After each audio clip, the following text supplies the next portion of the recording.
Welkom terug. Henry Botha van Everest Advisory Services is vandag hier om te gesels oor hoe jong mense slim geldkeuses kan maak en hulle finansiële toekoms kan versterk. Baie welkom hier by ons. Baie dankie. Goed, met die matriekuitslae wat nou pas bekend gemaak is, vier baie jong mense natuurlik nou 'n nuwe begin. Maar saam met daardie vryheid kom daar natuurlik ook groot verantwoordelikheid nie waar nie. Dis reg, ja, lekker finansiële verantwoordelikheid. Ja. Is nie meer mamma se beursie nie, dis nou ons eie beursies. Ja, so ek dink wanneer mense eintlik oor geld moet begin dink, is presies, jy weet, so vroeg as moontlik. Wanneer ouma jou omkoop om haar kompossak tot by die tuin te vat, is dit nodig dat jy daai eerste geldjie wat sy vir jou gee, begin spaar al, want jy koop van dag 1 af al die tyd. Nou baie jong mense sal sê dat ek nog te min geld verdien om werklik te kan spaar. Is so iets 'n mite?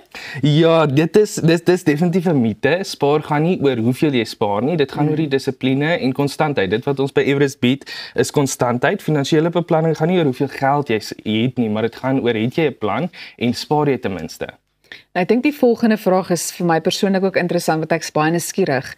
Wat is die grootste finansiële fout wat jong mense gewoonlik maak? Joe, daar's baie. Maar een van die grootste foute is skuld. Jy weet, ons wil korttermyn plesier hê, jy weet daai selfoonrekening, daai klere rekening. Dit is belangrik dat ons moet weet dat daai skuld gaan saam met jou.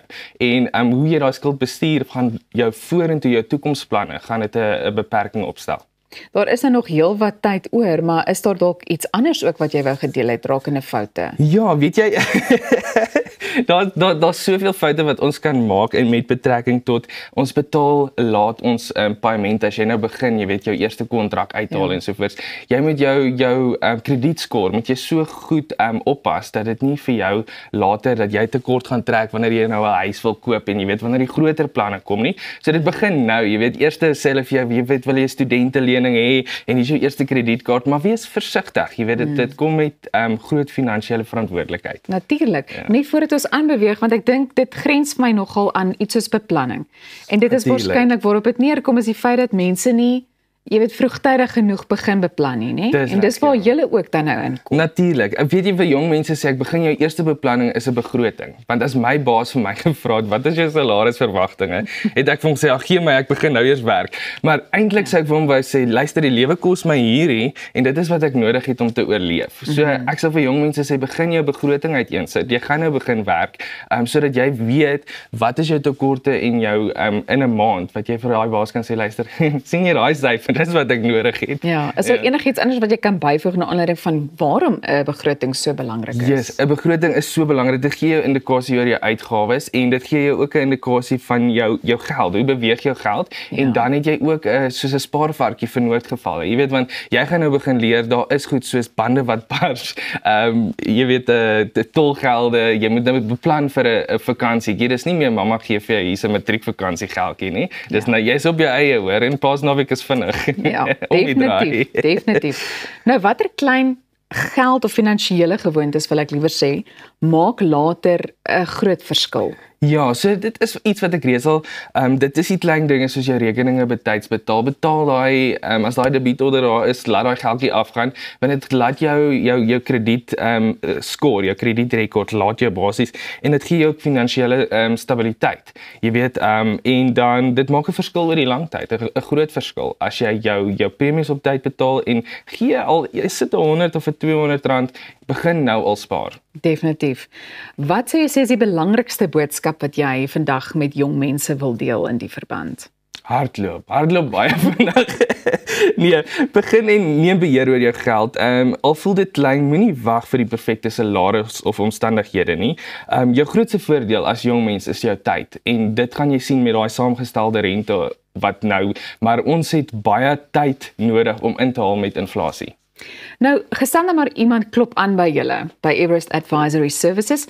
Neem my net so 'n bietjie deur die proses na aanleiding van waarop spesifiek julle fokus en hoe julle te werk gaan met daai raad wat julle deel. Natuurlik. So ons moet ook onthou elke ou se prentjie is anders. So ons doen 'n behoeftebepaling. Jou behoefte verskil van myne. Jy weet jy dalk 'n studentelening of jy het jou eerste voertuig wat jy koop, maar ek moet jou help om daarby uit te kom. En hoe gaan ons dit regkry? Verstaan, ek gaan vir jou 'n sommetjie moet uitwerk om te sê jou kar is 300 000, jy gaan ten minste 4 000 rand 'n maand moet wegsit. Op kom jy nie daarby uit nie, maar laat saam saamgestelde rente vir jou help. Jy weet, moenie alleen die werk doen nie. Dis iets wat ek geleer het.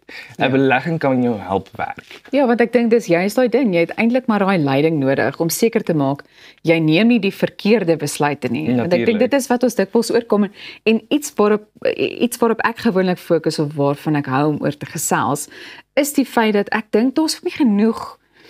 Ek wil amper of sê dit moet deel wees van die leerplan ook op skool. Natuurlik, Jy weet, dink jy nie so iets sou dalk ook 'n verskil maak nie? Ek wens ek kan 'n skoolklas begin waar ek vir mense kan verduidelik, jou eerste stap is kry 'n belastingnommer want anders gaan jy nie salaris kry nie. En dit is een van daai goedjies wat jy leer met die lewe wat jy soos wat is dit? Ek dink ek het net 'n ID-nommer nodig. Jy weet maar, dit is klein goedjies wat ons van selfsprekend aanvaar, jy weet.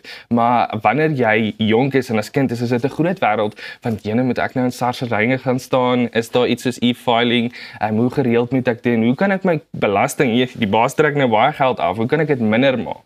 En dit is daar waar ek vir jou gaan help en vir jou sê, kom ons haal vir jou uitreaniteit uit. En daai uitreaniteit kan jy tot 27,5% van daai belasting spaar, want glo vir my, jy wil elke sent spaar. En dit is ook iets waarmee jy kan help, nee, want ek dink daar's dikwels ook so 'n bietjie van 'n onsekerheid wanneer dit kom by iets soos belasting en daai sogenaamde belastingskerwe ook, jy weet. Natuurlik. Ja, en jy moet weet in watter een val jy sodat jy so effektief as moontlik, jy weet jou belastingvrye plannetjie daar het en ek sê nooit belasting ontduik nie, ek sê belastingvermyding. Ja. So dit is belangrik, maar dit is nodig om jou groei in jou portefeulje te sien. En ek dink as jong mens klop aan die deur, moenie skaam wees, stuur ons 'n WhatsApp maar julle gaan nou die detail deurgee. Nou ons het nou 'n paar sekondes oor, maar ek wil graag afsluit deur vir jou te vra en ek weet nie of dit dalk 'n moeilike een is nie, maar wat is daai persentasie van 'n mens se salaris veral nou wanneer 'n mens in gedagte hou dat iemand wat nou net begin werk, dis nie noodwendig nou 'n reuse salaris nie, maar hoeveel persent moet 'n mens spaar? Weet jy, net om te kan aftree is daar 5% van Suid-Afrikaners wat kan aftree. So as ek vir jou kan sê dit is omtrent 80% van jou salaris. Nou ja, toe Henry. Net om by te hou. Nee, ek grap, maar begin in segmente. Jy weet, spaar gaan oor baie meer as net spaar. Dit gaan oor jou begroting, want jou begroting spaar jy op versekeringspremies, mediese premies.